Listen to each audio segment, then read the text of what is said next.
in the war. It's time and therefore for Declare Your Independence with Ernest Hancock.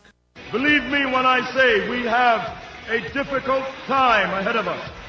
But if we are to be prepared for it, we must first shed our fear of it. I stand here without fear because I remember that I am here not because of the path that lies before me, but because of the path that lies behind me. I remember that for 100 years we have fought these machines. And after a century of war, I remember that which matters most. We are still here!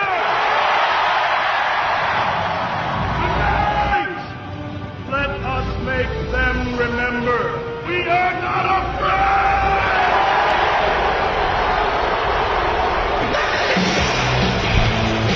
Welcome back to Declare Your Independence with me, Ernest Hancock, and my very special guest, Ian Freeman from Liberty Radio Network.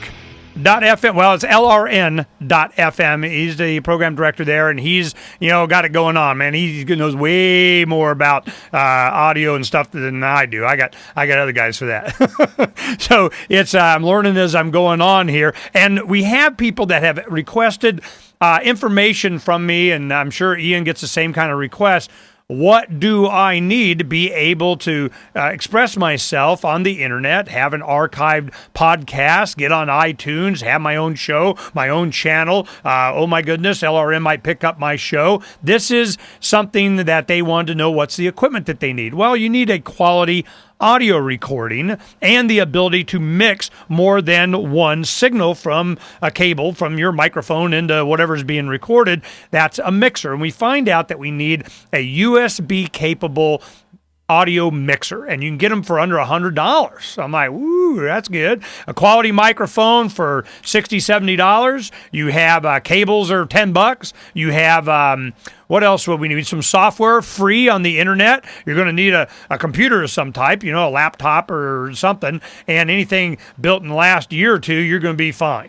So this is because a lot Ernie, anything within the last decade, you'd be all right. I mean, we're just talking about recording audio.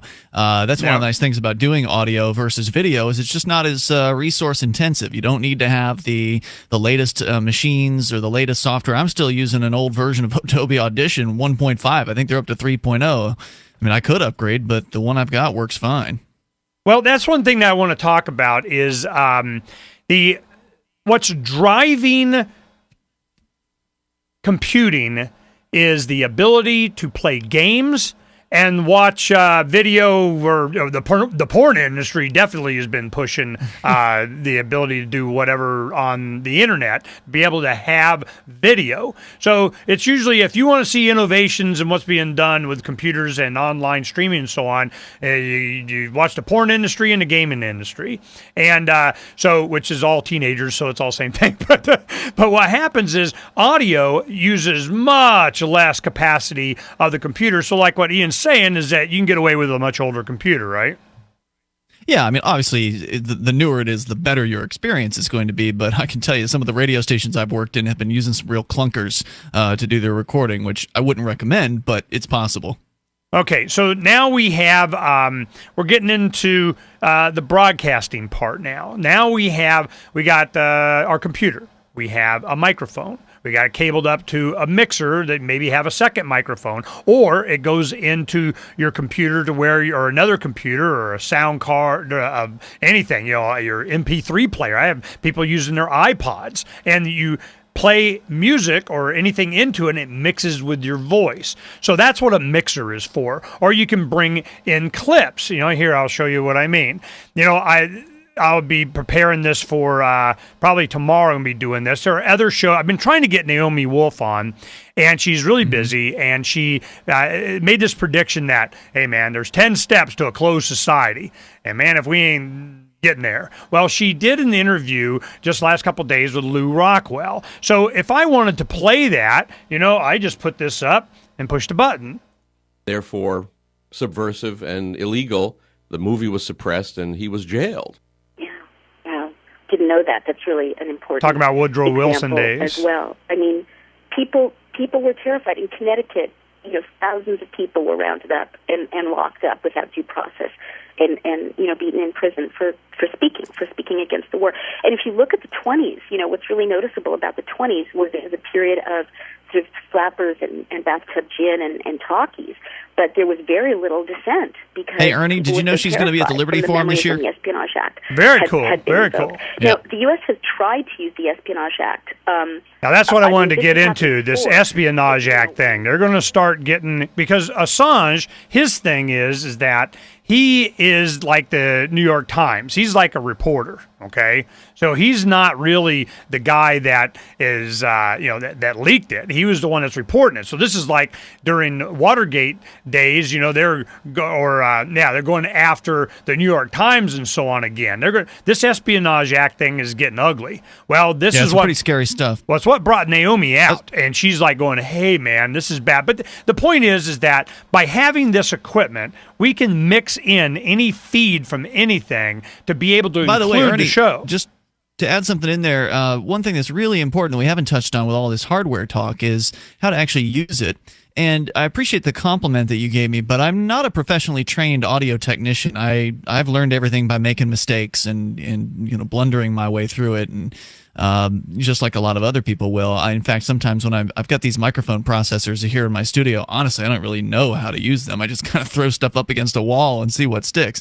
But what I do understand is audio levels, and I understand that if your levels are too low, nobody's going to want to listen. If your levels are too high, it's going to sound bad too. So that's one of the most important points about doing audio production is keeping your levels within an acceptable range. And I can tell you that there's a surprising amount of people that just don't quite pay attention to those things. And if you do, then it'll make your listenable. I mean, content's very important, but coming across from a technical side, you can have the best content in the world, but if it sounds like you've got a mic shoved down your throat because it's turned up too loud, no one's going to want to listen to it. And that was one thing after we started putting the equipment back together, or we went to the Freedom Summit a couple weeks ago, people were calling complaining, and I'm getting emails saying, "Hey, man, I can't hear you." Well, we had a technical thing. Okay, well, thanks for telling us. We need to, turn some dials and flip some switches, and we get all over it because, yeah, you're right. If it's irritating to listen to, they're not. And a lot of people it was amazing. Even back in 03, 04, a lot of people that, smart individuals that have a limited amount of time, they liked having the MP3s because they were able to speed them up and maintain the pitch. So if you're listening to a show that goes for an hour, you can get the same content in 40 minutes. They just listen to it faster. We're just talking a lot faster. You can understand what we're saying. It's just that you are able to process it faster because you got a big brain box. I mean, so that's what they would do. So there's a lot of things that you can do to make the experience more enjoyable for people and then be able to spend the time on it. But, let's go ahead and I'll go ahead and start pulling up here your broadcasting portion so that we can really get into the next segment, because I want to make sure that people know that they can become their own network or their own radio station. Go ahead and start. I'm on your page now. It is lrn.fm broadcast /broadcast. Or you can just go to broadcast.lrn.fm because you can put it in front of the website, kind of like where you put the W's in. So broadcast.lrn.fm, take you right to the page. And the page is loaded with information about some of the equipment that you'll need, what you'll need to receive the audio from lrn.fm. There's different delivery methods. We've got satellite. You can take it via internet. And then different options for different budgets as far as what it will cost to get you this equipment. And I think it's a pretty comprehensive rundown, and there's also a link to a forum where you can kind of link up with other people that might be doing the same thing that you are.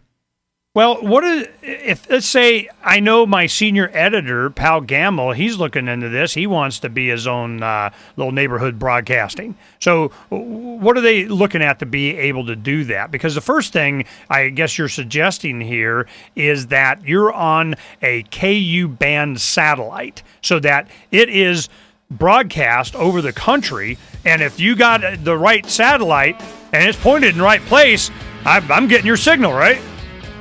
If you're anywhere in North America and you can see the southern sky, then you can likely receive the satellite feed from LRN.FM. So yeah, I mean, whether it's Canada, Mexico, Cuba, wherever you are. When we come back, we're going to talk about what the cost of some of doing that is, how you can jack into the matrix. We'll be right back.